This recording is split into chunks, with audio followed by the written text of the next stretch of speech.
Boa noite, queridos, graça e paz, tudo bem? Estamos aqui mais uma vez para mais uma palavra que venha nos edificar, que venha nos ajudar a crescer no conhecimento de Deus, da sua palavra, que venha edificar nossas vidas, que venha edificar a nossa fé. Amém? Quero agradecer a todos que se inscreveram no canal. O canal continua crescendo, as pessoas se inscrevendo e vai ser cada dia melhor. Antes de começar a palavra, eu queria pedir que você dê o seu joinha aí, é importante o seu joinha, né? Que você também compartilhasse esta palavra com pessoas que você queira ajudar por intermédio, né, da palavra. E também, se você não é inscrito, se inscreva também, convide pessoas para se inscreverem no canal, porque é importante. Depois de se inscrever, você clica lá naquele sininho e registra todas, porque aí você vai recebendo as novas mensagens que vão sendo postadas no canal, tá bom? Também queria pedir a você, se você tem liberdade e alegria no seu coração e deseja contribuir para o crescimento da divulgação da Palavra de Deus por intermédio da Vida Plena Ministério Internacional, você pode enviar a sua contribuição para o Banco do Brasil, Banco 001, agência 1022, dígito 7, conta corrente 23428, dígito 1, Vida Plena, Ministério Internacional. Tá bom? Dito isso, eu queria que você abrisse a sua Bíblia em Lucas capítulo 13. Eu vou ler novamente um texto que eu já li aqui alguns dias atrás. Eu falei sobre um ângulo e eu quero hoje tratar desse texto sobre outro ângulo, e eu creio que vai ser edificante para todos nós. Amém? Lucas capítulo 13 narra aquele fato daquela mulher que andava encurvada, né, e que Jesus Cristo curou na sinagoga. Eu vou ler a partir do versículo 10, do 10 ao 17, Lucas 13. Diz assim: Ora, ensinava Jesus no sábado numa das sinagogas, e veio ali uma mulher possessa de um espírito de enfermidade, havia já 18 anos. Andava ela encurvada, sem de modo algum poder endireitar-se. Vendo-a Jesus, chamou-a e disse: Mulher, estás livre da tua enfermidade. E impondo-lhe as mãos, ela imediatamente se endireitou e dava glória a Deus. O chefe da sinagoga, indignado de ver que Jesus curava no sábado, disse à multidão: 6 dias há em que se deve trabalhar. Vinde, pois, nesses dias para serdes curados, e não no sábado. Disse-lhe, porém, o Senhor: Hipócritas, cada um de vós não desprende da manjedoura no sábado o seu boi ou o seu jumento, para levá-lo a beber? Por que motivo não se devia livrar deste cativeiro em dia de sábado esta filha de Abraão, a quem Satanás trazia presa há 18 anos? Tendo ele dito essas palavras, todos os seus adversários se envergonharam, entretanto o povo se alegrava por todos os gloriosos feitos que Jesus realizava. Primeiramente, eu queria esclarecer essa palavra opressão que é utilizada aqui no texto, que foi traduzida aqui no texto. No grego é a palavra katadunasteo, que significa controle mental, físico e espiritual. Aquela mulher era completamente controlada por esse espírito maligno, né, que a mantinha encurvada, né, controlava sua mente, seu físico, seu espírito. Né? E eu quero hoje dar um novo enfoque para esse texto, mas eu quero falar de 2 aspectos. Né? Um aspecto interno deste fato, que eu poderia dizer que é o lado daquela mulher, de como ela se via, né?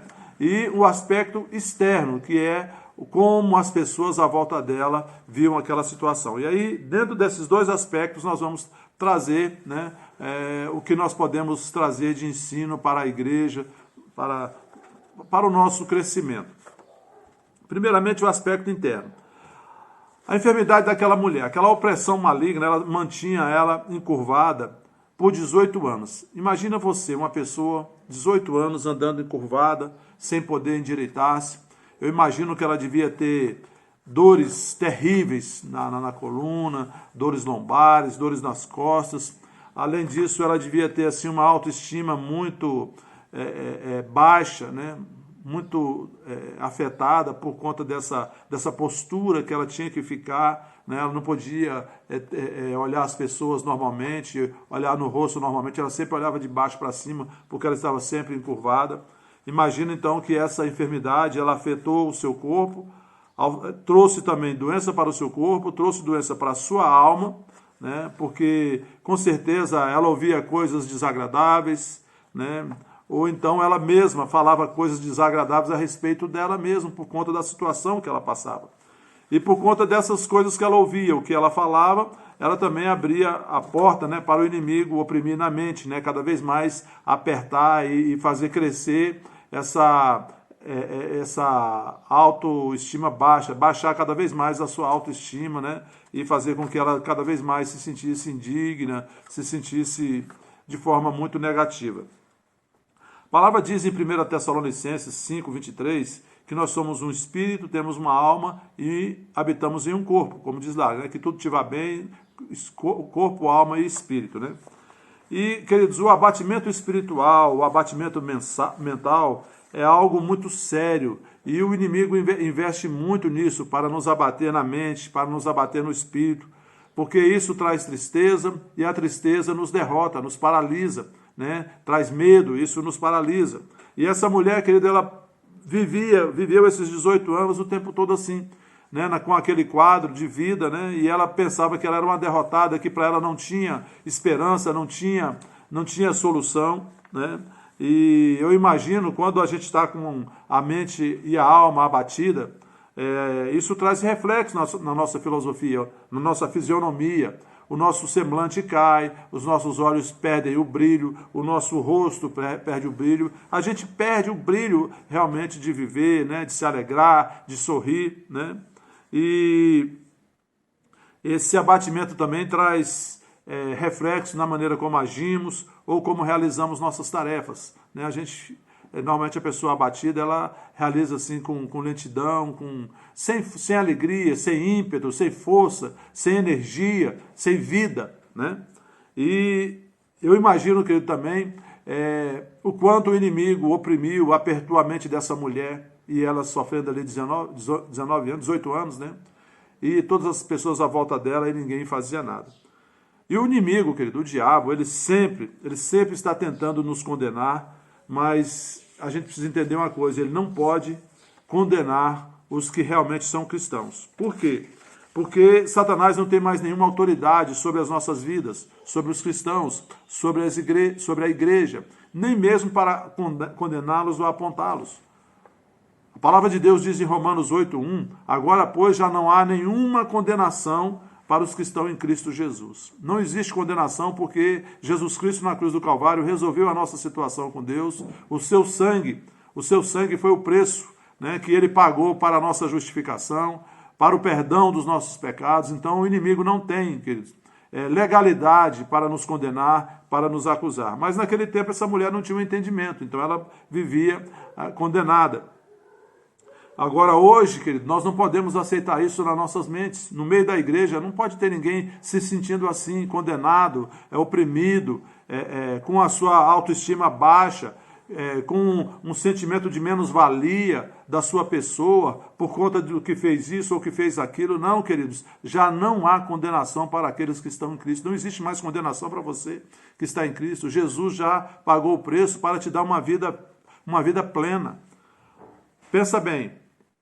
O diabo, querido, ele pode até nos acusar. Isso ele faz, porque o diabo ele não tem caráter, não tem misericórdia, não tem bondade nele, querido. É um ser mau.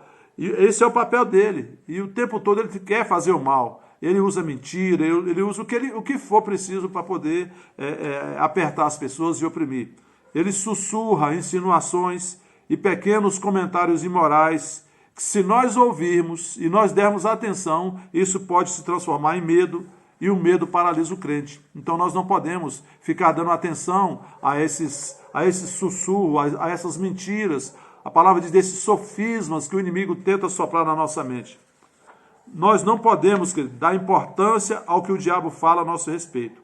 A gente precisa se importar com o que Deus diz ao nosso respeito. Então nós precisamos conhecer quem nós somos em Cristo. Somos filhos de Deus. O que nós podemos em Cristo, podemos todas as coisas naquele que nos fortalece. E o que nós temos em Cristo, que todas as bênçãos espirituais nas regiões celestiais já foram liberadas para nós. Salvação, cura, perdão, alegria, paz, prosperidade, tudo isso já foi liberado para nós e nós podemos desfrutar disso se nós estivermos posicionados corretamente diante da palavra de Deus, né? Crendo na palavra, confessando a palavra, praticando a palavra, todas essas coisas, todas essas bênçãos, querido, elas vão correr e vão nos alcançar. O diabo, querido, quando você sabe quem você é em Cristo, o que você tem em Cristo, o que você pode em Cristo, e quem você é em Cristo, o diabo ele não pode te resistir e ele não vai dar conta de te acusar. Amém? O diabo pode até dizer que você não vai conseguir, que eu não conseguirei, mas a palavra de Deus diz que nós somos mais que vencedores em Cristo Jesus. Então, querido, diante do que o inimigo tenta falar, que o diabo tenta falar na minha mente, e o que Deus diz na sua palavra, eu fico com a palavra de Deus e ponto final. Por quê? Porque o diabo é mentiroso, querido. Ele é mentiroso, ele é enganador, ele é pai da mentira. Jesus disse que ele é mentiroso desde o início e nunca se firmou na verdade. Para que você vai acreditar num ser mentiroso?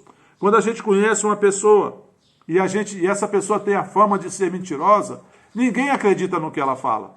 O diabo é assim, querido. O diabo é esse ser mentiroso. Jesus disse que ele é mentiroso, pai da mentira, e ele nunca se firmou na verdade. Então nós não temos que dar ouvido para o diabo. Vamos dar ouvido a Deus, vamos dar ouvido a Deus, ouvido a sua palavra, porque a palavra de Deus diz que Deus não é homem para que minta, nem filho do homem para que se arrependa. Deus não muda, querido, ele diz o que ele diz e ele cumpre. Então, vamos ficar com a palavra de Deus e não deixar que essas mentiras tomem espaço, ganhem espaço na nossa mente.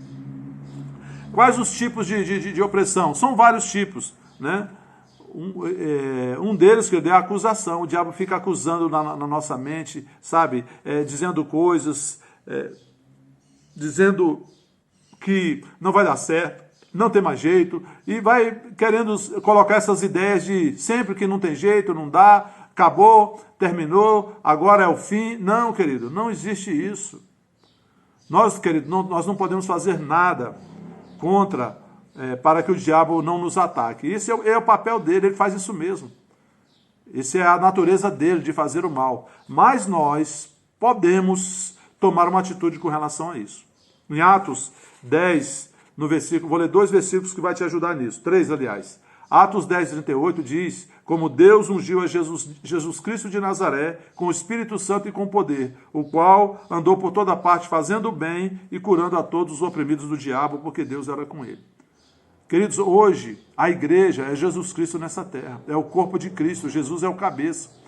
E a igreja, queridos, está ungida pelo Espírito Santo e com o poder de Deus, para que ela possa andar por toda parte fazendo bem e curando a todos os oprimidos do diabo, inclusive repelindo todo ataque do diabo, como Jesus repeliu. Está escrito, Satanás. Porque toda mentira do diabo, que ela vinha envolta numa distorção da palavra, mas Jesus respondia a ele como: está escrito, Satanás, nem só de pão viverá o homem, mas de toda palavra que procede da boca de Deus. Está escrito, Satanás, não tentarás a teu Deus. Está escrito, Satanás, somente a Deus adorarás, somente a ele te prostrarás e adorarás. Lá em Lucas capítulo 4 e Mateus capítulo 4. Amém, queridos? Então, a igreja está preparada, querido. Nós somos a igreja. Nós temos o Espírito Santo, querido. O maior habita em nós. Nós podemos andar por toda parte fazendo bem e libertando e curando a todos os oprimidos do diabo, porque Deus era com Jesus, o mesmo Deus que era com Jesus é o mesmo Deus que é conosco. Amém, queridos? João capítulo 14, do versículo 12 ao 14, diz: em verdade vos digo que aquele que crê em mim fará as mesmas obras que eu faço, e outras maiores fará, porque eu vou para junto do Pai. E tudo quanto pedirdes em meu nome, eu o farei, a fim de que o Pai seja glorificado no Filho. Se me pedirdes alguma coisa em meu nome, eu o farei. Então Jesus disse que nós, aqueles que creem em Jesus Cristo, quem são os que creem em Jesus Cristo? A igreja. Quem crê em Jesus Cristo e confessa como Senhor e Salvador, se torna filho de Deus, passa a ser o corpo de Cristo, da família de Deus nessa terra. Então a igreja é aqueles que creem em Cristo. E é a igreja que pode fazer as mesmas obras que Jesus fez e outras maiores. Nós podemos, querido. Porque tudo que nós pedirmos em nome de Jesus, Jesus vai fazer. Amém, queridos? E por último, eu diria para você, né, Mateus 28, né, para te mostrar as atitudes que a igreja precisa tomar. Mateus 28, do 18 ao 20, depois que Jesus ressuscitou, ele diz Jesus, aproximando-se, falou-lhes, dizendo: toda a autoridade me foi dada no céu e na terra. Ide, portanto, fazei discípulos de todas as nações, batizando-os em nome do Pai, do Filho e do Espírito Santo, ensinando-os a guardar todas as coisas que vos tenho ordenado. E eis que estou convosco todos os dias até a consumação do século. Amém, queridos? Toda a autoridade foi dada a Jesus no céu e na terra. E o que Jesus fez com essa autoridade?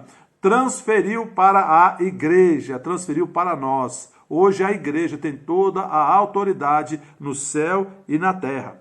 Amém, queridos? Então nós precisamos tomar posse, né, desta verdade. A igreja é a maior autoridade na terra. E usar dessa autoridade para expelir esses demônios, para repelir esses demônios, mandar embora. Solta a vida dessa pessoa como Jesus fez com aquela mulher que andava encurvada por 18 anos, opressa de Satanás. Amém? Agora, eu quero falar com você do aspecto externo deste fato. O que as pessoas viam naquela situação.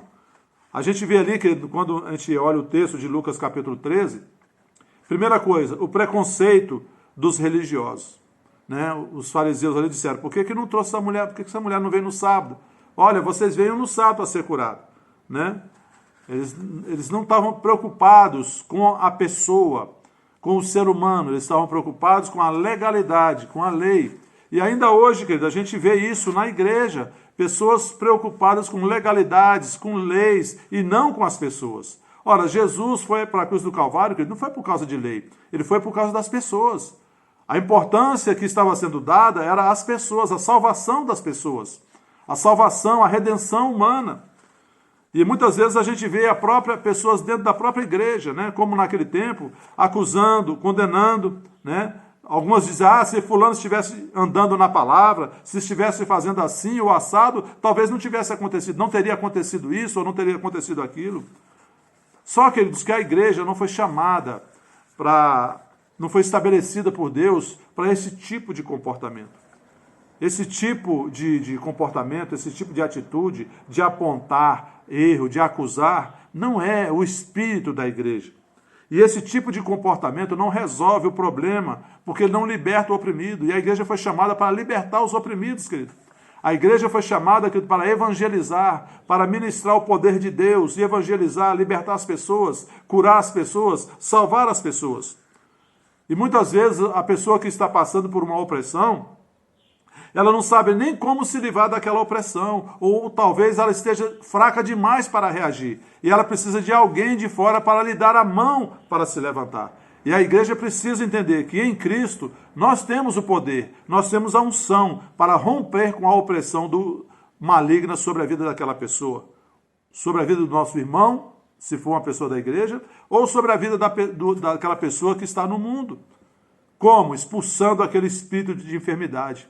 Nós temos essa autoridade em Cristo. E é essa que deve ser a atitude da igreja. Amém, queridos?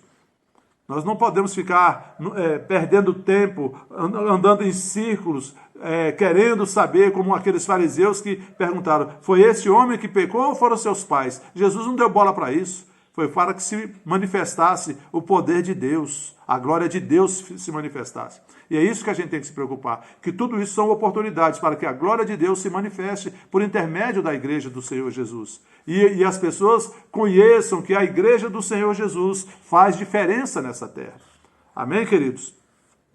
A amizade e o amor dos irmãos pode ajudar aquela pessoa que está oprimida a se levantar. Essa foi a atitude de Jesus, querido. Ele amou, ele compadeceu-se e ele ordenou aquela enfermidade, aquele espírito maligno para sair daquela mulher, e foi embora. Aquela mulher foi liberta e passou a viver uma vida normal, uma vida comum, como todas as pessoas, né? Andando normalmente, sem estar encurvada, sem ter aquela condenação na sua mente, sem...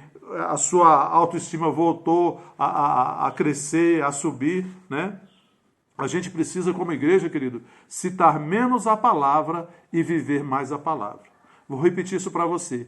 Nós, como igreja, nós precisamos citar menos a palavra e viver mais a palavra. amando, apoiando, levantando, agindo em favor dos outros. Se alguém estiver com fome, dê um pão. Se alguém passa por uma necessidade, dê dinheiro para que ela possa resolver ou aplacar o sofrimento. Tenha uma atitude, querido. O que nós precisamos ter é atitude. Não adianta blá, blá, blá, blá, blá, blá. Tem que existir uma atitude. Tiago fala isso, querido. Se o seu irmão vem e está passando fome, você diz, vá em paz, na paz do Senhor. Não, você tem que dar alguma coisa para aplacar a fome dele. Atitude, amor, querido, ele se expressa em atitudes. Em todos os casos, porém, querido, seja qual for a situação da pessoa que se aproxima de nós, em todos os casos, nós podemos orar e ordenar aos poderes das trevas que deixem de afligir aquela pessoa. Isso todos nós podemos fazer como igreja. Isso nós temos autoridade para fazer e nós podemos fazer. Em Gálatas 6, do versículo 9 ao 10, diz assim: e não nos cansemos de fazer o bem, porque a seu tempo ceifaremos, se não desfalecermos. Por isso, enquanto tivermos oportunidade, façamos o bem a todos, mas principalmente aos da família da fé. Sabe que nós não podemos cansar de fazer o bem, porque quando nós estamos fazendo bem, na verdade nós estamos plantando. Nós estamos fazendo uma semeadura de generosidade. E Deus multiplica, querido, as nossas sementes.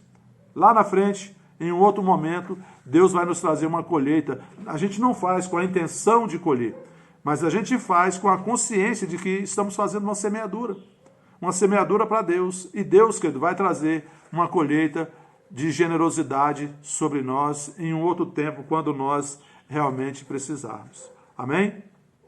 Nós precisamos, como igreja, entender que nós somos cidadãos do reino de Deus, do reino de Jesus Cristo. E nós temos um ministério. Qual? O ministério da reconciliação. Lá em 2 Coríntios, capítulo 5, a partir do versículo 18, diz isso.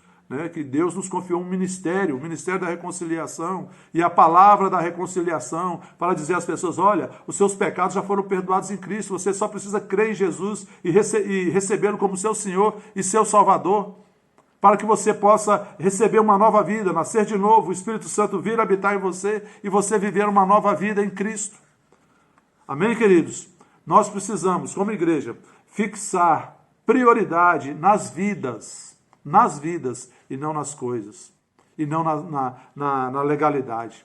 O reino de Deus, em primeiro lugar, que ele significa se preocupar e agir em prol da conversão das pessoas para o crescimento do reino. O novo nascimento, ele significa o nascimento no reino de Deus, na família de Deus. E isso está acima de qualquer coisa que você possa fazer nessa terra. Porque este foi o ministério que Deus confiou a nós, o ministério da reconciliação. De dizer às pessoas, olha, Deus já te reconciliou em Cristo, Ele já se reconciliou com você, Ele já perdoou os seus pecados, você não precisa viver condenado, você não precisa viver oprimido, Cristo já pagou o preço do perdão dos seus pecados. Venha para Jesus, creia no seu Jesus, confesse Jesus como seu Senhor e viva esta vida plena que Deus já preparou para você viver. Amém, queridos? Kenneth Hagin disse certa vez num livro dele, ele disse assim, pregue o evangelho e leve as pessoas à salvação. Leve as pessoas ao novo nascimento. As pessoas podem ir para o céu com doenças em seus corpos, mas estão certas de que não conseguem ir para o céu se não tiverem nascido de novo. Primeira coisa que a gente deve fazer para ajudar uma pessoa é levá-la ao novo nascimento. Somente depois do novo nascimento, querido, as pessoas poderão usufruir de todas as bênçãos do reino de Jesus Cristo. O mundo está cheio de pessoas feridas, dentro e fora da igreja. Elas precisam de libertação. Mas você que me ouve hoje, você tem a palavra que liberta dentro de você. Você tem o Espírito de Cristo, o Espírito Santo dentro de você, habitando dentro de você. Você tem a condição, querido, de se libertar e libertar pessoas. Então, se levante hoje, sabe? Se você sabe de alguma pessoa que está passando por dificuldade, ligue para ela. Nós não podemos sair hoje, não pode ter tanto contato, mas você pode ligar, você pode mandar uma palavra de encorajamento, você pode ver o que a pessoa está precisando e fazer alguma coisa para ajudá-la. Nós podemos fazer muito, queridos. Podemos orar pela pessoa, abençoá-la com a oração. Amém? Podemos levar para ela a verdade da palavra. o entendimento correto da palavra. Jesus disse em João 8,32, e conhecereis a verdade, e a verdade vos libertará. O conhecimento da verdade nos liberta, quer dizer, às vezes a gente está passando por uma dificuldade e não sabemos aquilo que a palavra de Deus diz a nosso respeito, e por não saber, por não conhecer a verdade de Deus sobre nós, a gente pode estar passando, né, por uma escravidão que não precisaríamos passar. E você pode ser essa pessoa, esse agente que vai levar essa palavra de libertação, essa palavra de cura, essa palavra de restauração para a vida dessa pessoa. Amém, queridos? Nós, como igreja, nós precisamos nos encher com a palavra, com a verdade, para que nós possamos ensinar, ministrar a palavra, ministrar a verdade e levar as pessoas a serem libertas.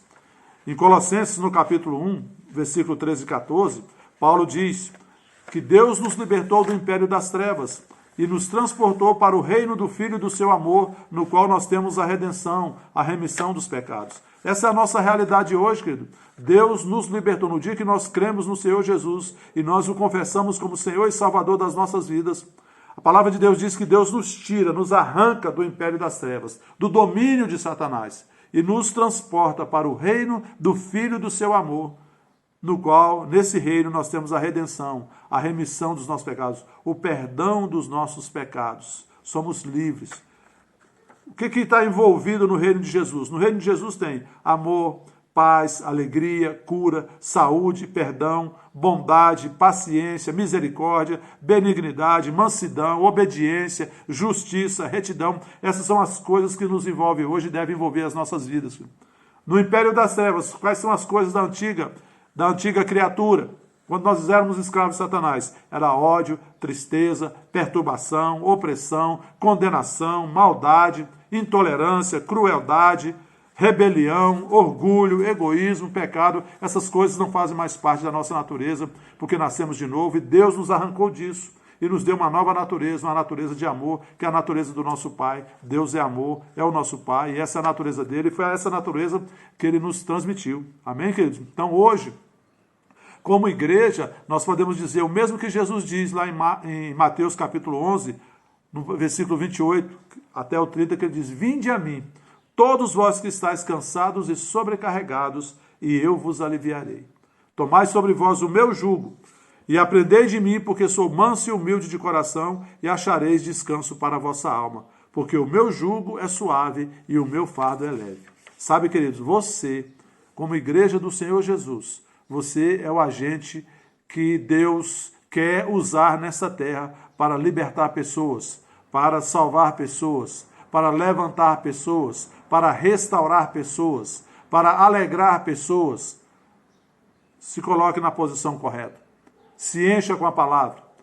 Ore mais, se dedique mais, aproveite esse tempo que nós temos de quarentena e não fique tanto ligado nas coisas do mundo, nos canais que estão aí passando só notícia do mundo. Se ligue na palavra, leia mais a palavra, ouça mais mensagens e se disponha. À sua volta, olhe à sua volta, quem é que está precisando de uma ajuda? Quem está precisando de uma palavra? Você pode, você tem uma palavra dentro de você, a palavra de Deus, e você pode abençoar. Faça isso e cresça dentro do ministério que Deus confiou para você, que é o Ministério da Reconciliação. Amém? Feche seus olhos, eu vou orar nesse momento. Pai, em nome de Jesus, eu quero orar por cada um dos meus irmãos que ouviram esta mensagem. Quero abençoá-los, Pai, que cada um possa despertar dentro de si a força, a alegria, a palavra que está dentro deles, o Espírito Santo que habita dentro deles, Pai, eles possam ter essa consciência e entender, Pai, que podem fazer mais, podem realizar mais. Em Cristo nós podemos todas as coisas e nós podemos ser, Pai, agentes que vão trazer a libertação, a cura e a restauração de pessoas. Pai, em nome de Jesus Cristo, eu abençoo cada um dos meus irmãos que estão ouvindo.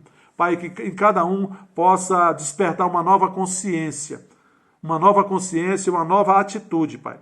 Em nome de Jesus. Quero orar também, Pai, por aqueles que estão passando por uma circunstância de enfermidade.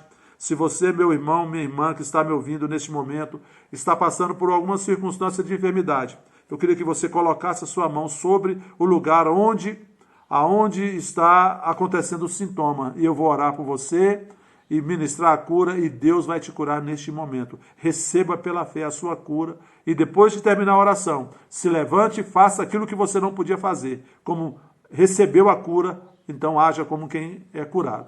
Pai, em nome de Jesus, eu te agradeço pela tua palavra, eu te agradeço pelo teu Filho amado Jesus Cristo, que na cruz do Calvário já levou as nossas enfermidades, já levou as nossas dores, já levou os nossos pecados. Pai, eu agora ministro sobre esta pessoa que está assistindo. Pai, eu sei que eu estou longe, eu estou limitado por conta de tempo e espaço, mas o Senhor não está limitado. Teu Espírito não está limitado, a tua palavra não está limitada, o teu poder não está limitado. Pai, então, que o teu Espírito alcance essa pessoa agora, que precisa deste socorro. Em nome de Jesus, o teu Espírito Santo alcance ela agora, onde ela está. E que o teu poder, Pai, penetre do alto da cabeça dela, até a planta dos pés, permeando todo o seu corpo. E tudo que estiver fora do lugar, eu ordeno agora que venha para a normalidade, na autoridade do nome de Jesus Cristo.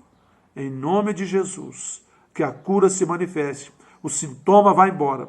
O espírito que está por trás dessa enfermidade, trazendo esse mal, eu expulso agora da vida dela, em nome de Jesus. Em nome de Jesus.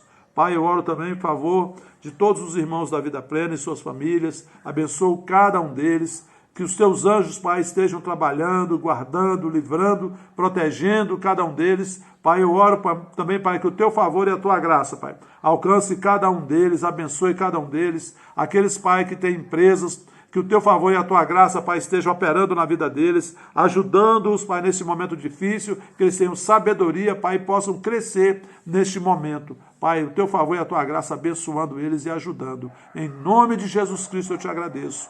Amém. Amém, queridos? Boa noite, até a próxima. Compartilhe esse vídeo, assista outra vez, dê o seu joinha. Até a próxima, boa noite e fique na paz.